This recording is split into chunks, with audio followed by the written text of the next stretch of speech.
Það er verið að opna Rauða Krosshúsið í dag og þú hefur komið svolítið að undirbúningnum. Geturðu sagt okkur svolítið frá tilurð verkefnisins? Tilurinn er eiginlega svo að við í Reykjavík prófastammi vestra við höfum rætt það að þyrfti að opna einhvers konar aðstöðu fyrir fólk. Ekki endilega fyrir þá sem eru atvinnulausir, heldur bara fólk sem líði illa og vildi horfa jákvætt fram á leið og við vildum hjálpa því til þess. Og það var svona úr að ég fór að leita að húsnæði og fengum þetta húsnæði. Síðan liðu örfáu dagar, þá hringdi mér framkvæmdastjóri Rauða krossins og sagði að þeir hefðu frétt af okkur og vildi fá að hitta mig. Og í framhaldi af því þá sagði ég við hann að mér finnst alveg eðlilegt að við störfuðum saman að þessu, værum ekki að opna upp tvær stöðvar hlið við hlið með sama markmið. Og niðurstaðan var svo að við förum sérst í samstarf með Rauða krosshúsinu.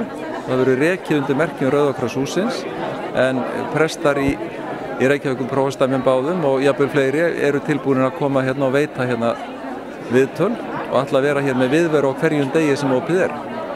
Og þetta er 6 mánaðar verkefni, verður prófað í þessa 6 mánuði og síðan í framhald af því verður tekin ákvörðun frekara framhald.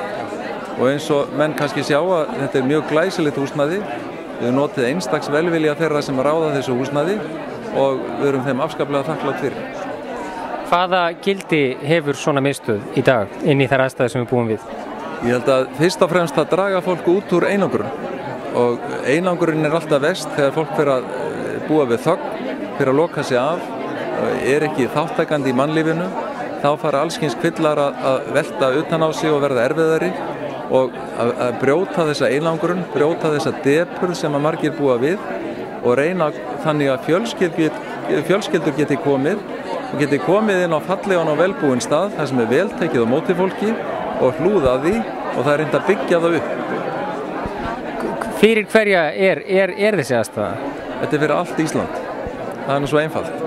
Og það er allt landið undir eins og kom fram hér hjá þeim frá Rauða krossinum. Þetta er ekki bundið fyrir atvinnulausa, ekki bundið fyrir Reykvíkinga eða þá á suðvesturhorninu, þetta er fyrir alla. Og alla sem að finna þörf hjá sér til þess að koma saman, snerta fólk, ekki bara þeir sem hafa vanlíðan, heldur einnig einhverjir sem hafa eitthvað að gefa. Þetta á að vera skapandi hús, það á að vera svona hugmyndasmiðja. Þú getur komið inn með þínar hugmyndir, það verða ræddar og reynt að koma þeim í framkvæmd. Við ætlum að reyna að hafa eitthvað hreyfiafl en ekki kyrrstöðu.